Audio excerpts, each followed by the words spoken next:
বন্ধুরা, ইঞ্জিনের ক্ষেত্রে ডিআরডিও কাবেরী 2.0 নিয়ে বড় উন্নতি এবং গুরুত্বপূর্ণ পদক্ষেপ গ্রহণ করেছে। এই বিষয়ে বড় খবর আসছে এবং এর পাশাপাশি ভারত এখন স্টেলথ প্রযুক্তি অর্জন করেছে, যা ভারতের ফাইটার জেটগুলোকে স্টেলথ করবে। তো আজকের এই ভিডিওতে আমরা এই দুটো বিষয় নিয়ে পুঙ্খানুপুঙ্খ আলোচনা করব। এটা একটা অত্যন্ত আকর্ষণীয় বিষয়, তাই ভিডিওটি শেষ পর্যন্ত দেখুন। এবং যদি ডিফেন্স সম্পর্কিত ভিডিও দেখতে আপনার ভালো লাগে, তাহলে নিচে দেওয়া সাবস্ক্রাইব বাটনে ক্লিক করুন এবং বেল আইকনটি প্রেস করুন, যাতে আমাদের প্রতিদিনের ভিডিওগুলো আপনার কাছে প্রথমেই পৌঁছে যায়। তাহলে আসুন শুরু করা যাক ভিডিওটা। তো প্রথমে ডিআরডিওকে নিয়ে কথা বলি। ডিআরডিও কাবেরী 2.0 প্রযুক্তি নিয়ে কাজ করা শুরু করেছে এবং এর ফলে ভারত আর আমেরিকান ইঞ্জিনের উপর নির্ভরশীল থাকবে না। ডিআরডিও দীর্ঘদিন ধরে এই প্রযুক্তির উপর কাজ করেছে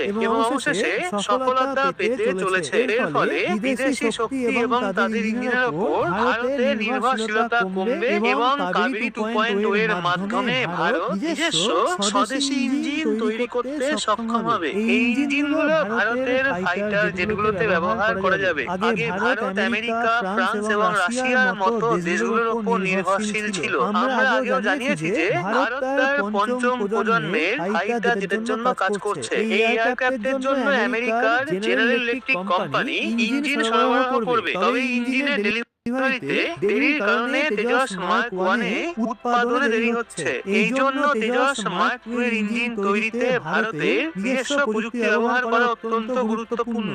এখন ডিআরডিও কাবেরী 2.0 এর মাধ্যমে নিজস্ব ইঞ্জিন তৈরি করতে শুরু করেছে।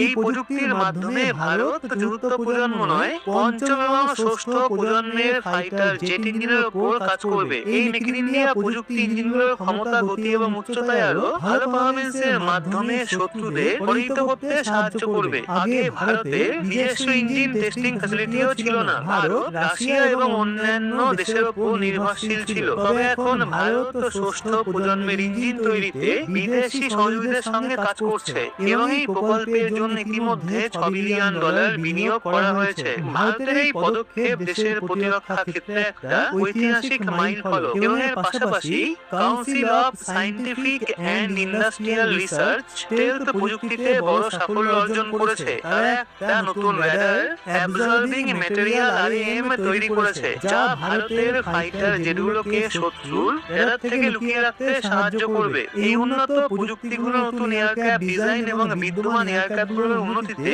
ব্যবহৃত হবে। এটা ভারতের সামরিক ক্ষমতা বাড়িয়ে দেবে এবং আধুনিক যুদ্ধক্ষেত্রে কৌশলগত সুবিধা প্রদান করবে। তো বন্ধুরা, ভারতের বিজ্ঞানীদের এই সফলতার জন্য ভিডিওতে জয় হিন্দ কমেন্ট অবশ্যই করবেন। চলে আসি এবার পরবর্তী আপডেটে। দক্ষিণ চীন সাগরে চীনের ঘেরাটোপ এবং বাংলাদেশের পোশাক শিল্পে ভারতের বড়সড় চাল। প্রথম খবরটা হলো ব্রহ্মোস মিসাইলকে নিয়ে, যেখানে ফিলিপিন্স ইতিমধ্যেই ভারতের সাথে $375 মিলিয়ন চুক্তি করেছে এবং এখন তারা আরো 9টা ব্রহ্মোস মিসাইল কেনার জন্য ভারতের সঙ্গে নেগোসিয়েশন করছে। এর আগে ইন্দোনেশিয়াও ব্রহ্মোসের দাম জানতে চেয়েছে। দ্বিতীয় খবরটা আসছে বাংলাদেশ থেকে, যেখানে ভারতের একটা বড় পদক্ষেপ বাংলাদেশের পোশাক শিল্পের উপর প্রভাব ফেলতে শুরু করেছে। দুটো খবরই ভীষণ আকর্ষণীয়, সেই জন্য শেষ অবধি থাকবেন। কিন্তু ফিলিপিন্স ব্রহ্মোসের প্রথম ক্রেতা কান্ট্রি, যা 2022 সালে ভারতের সাথে $375 মিলিয়ন একটা চুক্তি করেছিল। এতে 3টে ব্যাটারি এবং 12টা ক্ষেপণাস্ত্র ছিল। গত বছর ফিলিপিন্স প্রথম ব্রহ্মোস ক্ষেপণাস্ত্রের ডেলিভারি পেয়েছে এবং তাদের নৌবাহিনীর 21 জন সৈনিক নাগপুরের অপারেশন এবং রক্ষণাবেক্ষণের প্রশিক্ষণ নিয়েছে।